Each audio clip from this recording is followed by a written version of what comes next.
Les foils, ça évolue hyper vite et il y a de plus en plus de modèles sur le marché, ce qui complique clairement la tâche lorsqu'il arrive le moment de se décider. Dans cette nouvelle vidéo, je vous partage ma façon de choisir un foil dans la gamme F1 pour le wing foil et le downwind.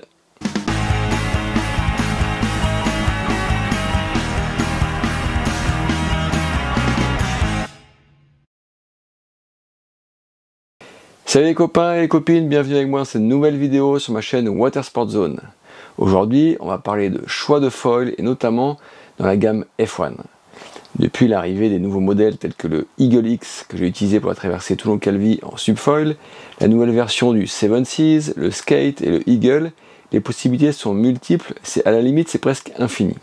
Alors lequel choisir? Je vais vous partager mon avis sur les foils F1 puisque c'est le partenaire de cette vidéo, mais cela sans doute est-il plus ou moins transposable sur les autres marques en tenant compte des aspects ratios comparables.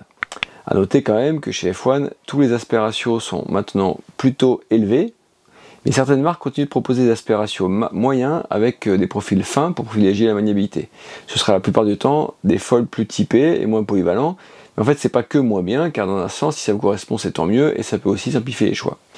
Donc pour revenir à la gamme F1, avec le Skate, le 7 Seas, le Eagle et le Eagle X, ce qu'il faut comprendre c'est que selon les tailles, au final, tous ces foils permettent de quasiment tout faire.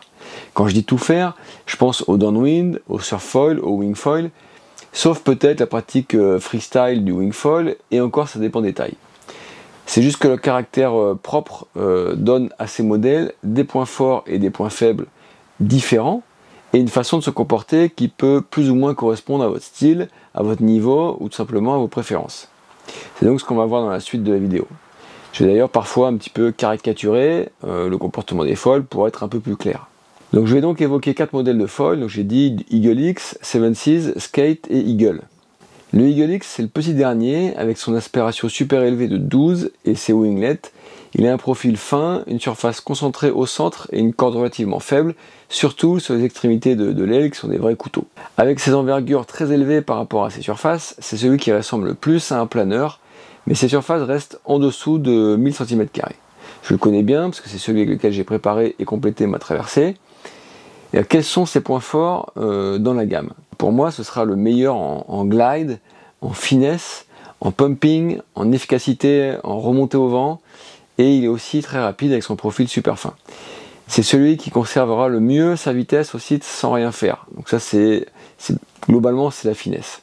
Au niveau de ses points faibles, par rapport aux autres foils de la gamme, il sera un petit peu plus dur à faire décoller, car il demande plus de vitesse pour porter.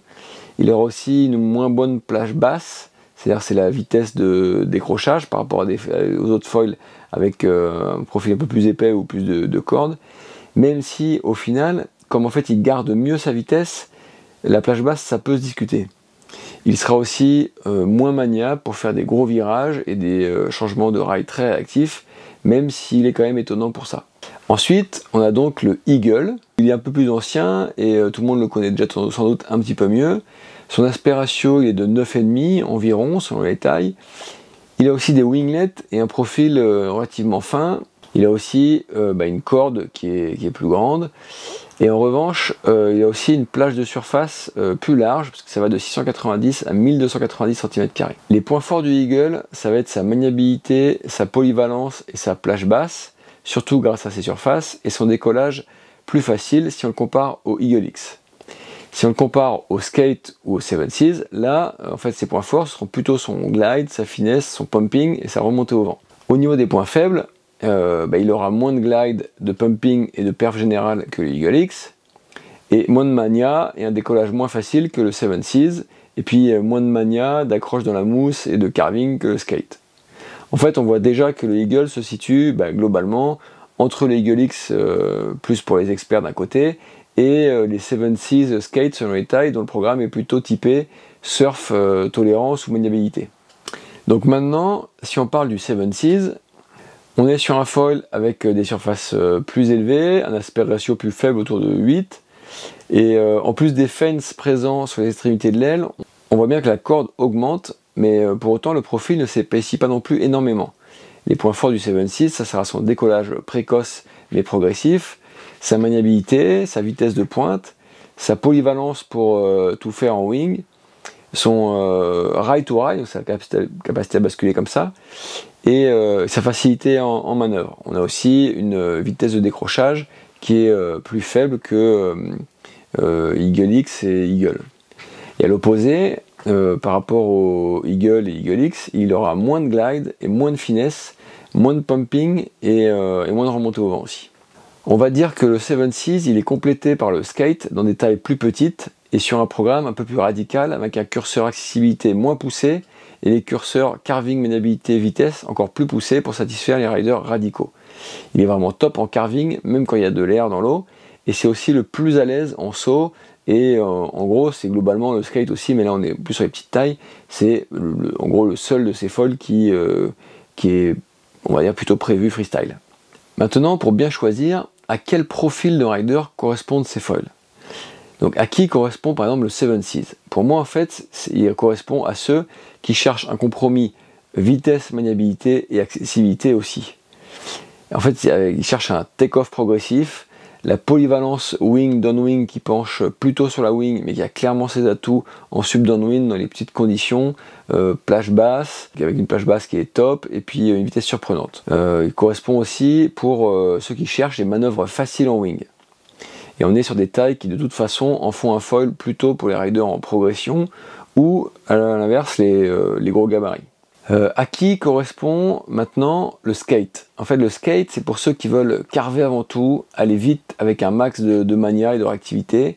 Pour moi le skate c'est vraiment le petit foil que je vais utiliser pour aller dans les vagues, en wing, en surf foil ou sur un parcours très joueur en downwind vent fort.